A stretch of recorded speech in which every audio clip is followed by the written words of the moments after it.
Bonsoir. Dernière masterclass de qualité, s'il vous plaît, avec Ophélia Kolb, actrice talentueuse et membre du jury de notre festival cette année. Oui.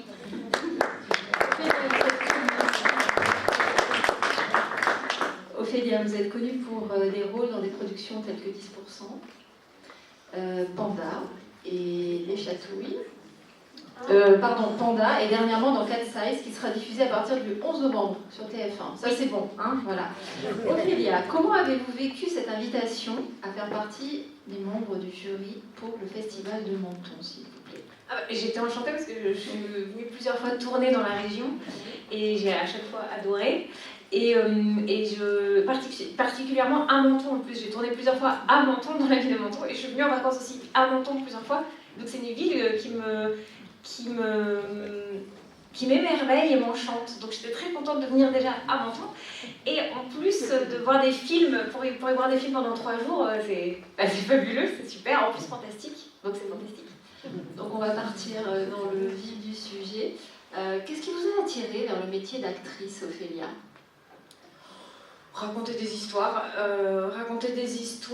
et me cacher derrière elles, c'est-à-dire que ce ne sont pas mes mots à moi, c'est les mots d'un auteur que j'interprète ou d'une autrice que j'interprète, et ça m'arrange bien. Quel a été votre tout premier rôle au cinéma ou au théâtre, et comment cela a-t-il façonné votre carrière au tout début? Mais vraiment au tout début. Alors au tout début, mes parents sont dans le métier, et donc je faisais des voix parfois pour leurs spectacles, donc je dirais que le tout début c'est ça.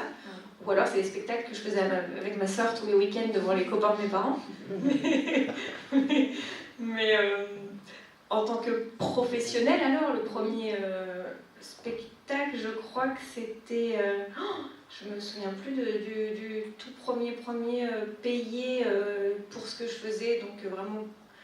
alors c'est soit Le Mandat de Nicolas Herman, soit Amel Le Subtil, mais je me souviens plus du tout du premier. Mais je pense pas que c'est ça qui ait façonné le reste de ma carrière et le reste de mes rôles et de ma manière de voir le spectacle. C'était un spectacle que en fait, je me suis pas rendu compte que c'était la première fois que je jouais devant un public, parce que depuis petite, j'étais tout le temps de toute manière en coulisses ou dans des salles de spectacle où je suis née dedans. Donc je me suis pas rendu compte, je me suis pas dit waouh, je suis sur scène et je joue. Il s'est pas passé ça, c'était naturel, j'étais à la maison quoi. Et pour le cinéma, je pensais pas du tout faire ça dans ma vie. Je pensais vraiment, quand je me suis dit allez, je vais être comédienne, je pensais vraiment à une carrière dans le théâtre. Et en fait, on est venu me chercher pour jouer dans un court-métrage la toute première fois, muet. Et donc il y avait beaucoup de répétitions avant, parce que tout était il fallait que tout soit très organisé, surtout la gestuelle, les regards et tout. Et c'était encore en pellicule à l'époque, parce que maintenant c'est très peu en pellicule.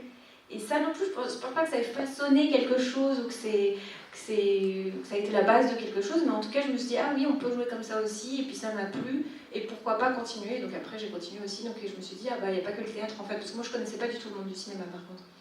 Et est-ce qu'on a plus le trac quand on a connu la pellicule, quand on tourne en pellicule? Comment ça se passe la différence entre la pellicule et le numérique? Ah non, le trac il est toujours là.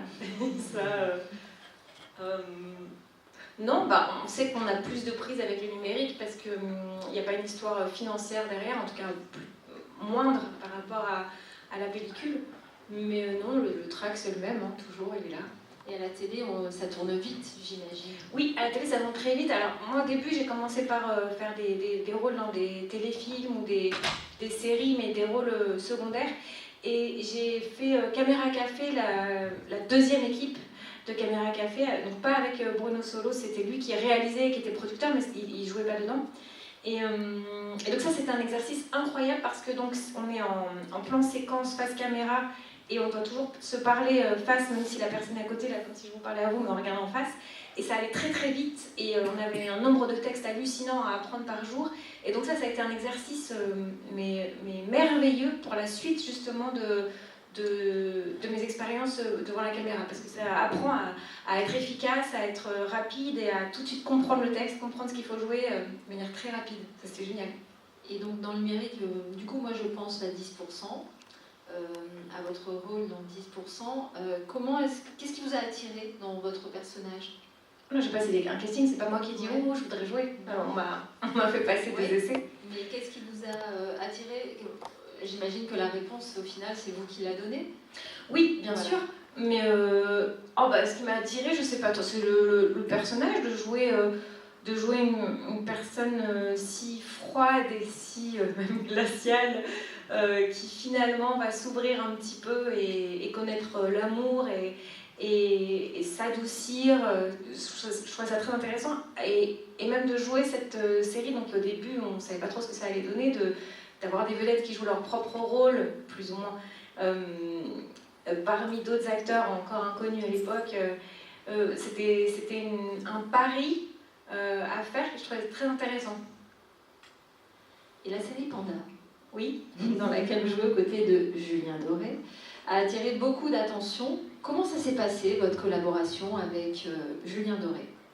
C'était super dès les essais. Je sais pas si c'est des essais pour Panda, et dès les essais on s'est très très bien entendus tous les deux, on a joué ensemble, on s'est tout de suite écouté, on a improvisé, enfin il s'est passé quelque chose aux essais qui a fait qu'on a compris qu'on allait pouvoir jouer ensemble et que ça allait être possible. Je pense que ça fait partie des raisons pour lesquelles j'ai été choisie pour le rôle.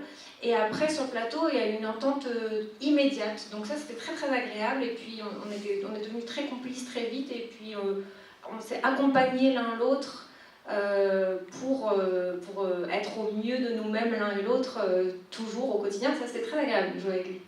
Et la série Cat Size, est-ce que vous pouvez nous en parler un petit peu, puisqu'elle sera diffusée prochainement sur TF1? Vous n'avez pas un rôle secondaire, un rôle secondaire. Pourquoi avoir accepté de jouer dans un manga des années 80 qui a très bien marché à l'époque? Pourquoi accepter de participer à ce type de projet? Parce que je jouais à Cat Size avec ma soeur quand j'étais petite. Je vous remercie pour ces éclaircissements. Est-ce que vous avez des envies de réaliser au cinéma ou à l'écran? Alors jusqu'à présent, j'avais aucune envie de réaliser, et là, je commence sérieusement à me poser la question. Oui. Et quel genre de thème vous souhaiteriez explorer? Je sais pas, j'en ai plein dans ma tête et j'arrive pas du tout à canaliser tout ça et à me décider. Donc c'est vraiment très vague, ça vient d'apparaître dans mes pensées, où je me suis dit, ah là là, en fait j'aimerais bien. Je pense que je m'étais toujours empêchée. Et donc là j'ai levé cet empêchement, mais j'ai rien fait encore. Oui, vous avez levé des craintes et... Oui, mais j'ai rien encore commencé. Oui, d'accord. En tant qu'actrice, comment est-ce que vous voyez l'importance de la représentation et des histoires diverses dans le cinéma actuel? Pardon, excusez-moi. En tant qu'actrice, comment est-ce que vous voyez l'importance de la représentation des femmes dans le cinéma actuel? J'espère qu'elle va continuer à évoluer. J'ai l'impression qu'elle évolue dans le bon sens. Il y a de plus en plus d'héroïnes féminines. Il y a de plus en plus de rôles pour les femmes, et même pour les femmes qui ont plus de 25 ans. Donc ça devient quand même intéressant. Je suis contente de vivre à cette époque-là. Je suis contente de vivre cette époque-là, de cette ouverture et le fait que les gens commencent à comprendre que ça peut être intéressant aussi, des films écrits par des femmes, joués avec des héroïnes femmes, mis en scène par des femmes. Alors je ne dis pas qu'il faut que ce soit que des femmes partout, mais qu'on commence à les entendre, à les écouter, à les laisser travailler. Je trouve ça formidable, je suis très contente d'y participer. Passons à présent à votre rôle en tant que juré au festival, si vous le permettez. Quel regard est-ce que vous allez porter sur les films en compétition cette année? Vous avez une petite idée? Quel regard je vais porter? Oui, vous. Je vais voir, je vais ouvrir grand les yeux, les oreilles et mon cœur, et puis je vais voir ce que ça me fait. Est-ce qu'au niveau de la programmation, il y a déjà des films qui aiguisent votre curiosité? Tous, les courts, les très courts et les longs. Et surtout qu'en plus, je crois, j'en ai fait plusieurs, j'ai joué dans plusieurs courts-métrages il y a une vingtaine d'années, un peu de fantastique justement. Et même il n'y a pas longtemps, en 2020, juste avant qu'on apprenne que pourquoi on toussait tous, c'était parce qu'il y avait eu un virus, on toussait tous sur le plateau. Et donc j'avais fait un film comme ça un peu fantastique, et c'était très plaisant de le faire, et j'en fais très rarement des films de genre comme ça, en tant qu'actrice, donc je suis très curieuse justement de voir et de rencontrer aussi les personnes des équipes aussi qui ont créé ces films. Donc non, je suis curieuse de tous. Et comment vous pensez que les festivals comme celui de Menton peuvent soutenir de nouveaux talents qui vous semblent essentiels, avec des histoires innovantes, etc. Comment vous pensez que ce genre de festival puisse faire connaître encore plein de talents? En parlant au maximum, avec la presse par exemple, les médias, ou oui, il faut en parler, savoir que ça existe, et faire venir le plus possible de monde et communiquer dessus. On va maintenant passer aux questions du public. Oui. Alors, Fabrice Kérini, président du festival. On n'a pas encore eu l'occasion de se voir. Alors, tu avais tourné dans Pandemonium. Avec quoi? Oui, voilà, c'est ça dont je parlais, c'était pendant le Covid, oui. Voilà. Et que c'est un film dur. Enfin, moi je l'ai vu, il est très dur. Enfin, oui. Tu l'as vu aussi? Oui. Voilà. Et justement, de passer à des rôles plus légers, type comédie. Bon, Panda, c'est les comédies policières, c'est quand même léger, c'est marrant et tout. Et puis, alors déjà, la différence entre un film avec un réalisateur comme Quartz et avec un réalisateur de télé différent, peut-être ça je ne sais pas, sur Panda, les tournages, la différence pour toi en tant qu'actrice de travailler un rôle sur un film comme ça et de travailler un rôle sur une série où j'imagine que ça doit aller beaucoup plus vite. Non, avec Quark aussi ça va très vite. Ah, ça va très vite. Non, les deux sont... aujourd'hui, en fait, ça va tout le temps très vite. C'est très rare qu'on ait le temps sur un tournage, que ce soit un long métrage ou une série télévisée. Enfin, c'est très rare qu'on ait du temps. En fait, avec Quark, c'était beaucoup d'improvisation. En fait, il y avait un texte écrit, mais il fallait qu'on improvise autour et qu'on aille de plus en plus loin et de plus en plus fort. Et il nous poussait comme ça... dans ses idées, etc., jusqu'à ce qu'il obtienne ce qu'il voulait. Et la différence entre une série télévisée et Quarks, donc, puisque je parle de lui, c'est que lui, c'était un véritable choix. Tout ce qu'il voulait, c'était ses propres choix, ils étaient très tranchés, et il n'y avait personne au-dessus de lui pour lui dire non, c'est pas comme ci qu'il faut faire, non, c'est pas ça, non, on va pas aller par là. Alors qu'une série, donc il fait vraiment son projet en tant qu'artiste, comme lui, il décide de le faire, et avec son propre univers, et tout ce qui est fait, c'est ses décisions à lui. Alors qu'une série télévisée, il y a la chaîne au-dessus, il y a la production au-dessus, il y a plein de chefs, de personnes au-dessus du réalisateur qui prennent des décisions et qui le guident et qui regardent, qui ont un jugement sur les montages et sur même les rushs qu'il reçoit. Donc le réalisateur de télé doit plus exécuter ce qu'on lui demande de faire en mettant sa patte à lui et évidemment en tant qu'artiste en essayant le plus possible d'exister et d'amener ses propres idées, sa propre vision des choses.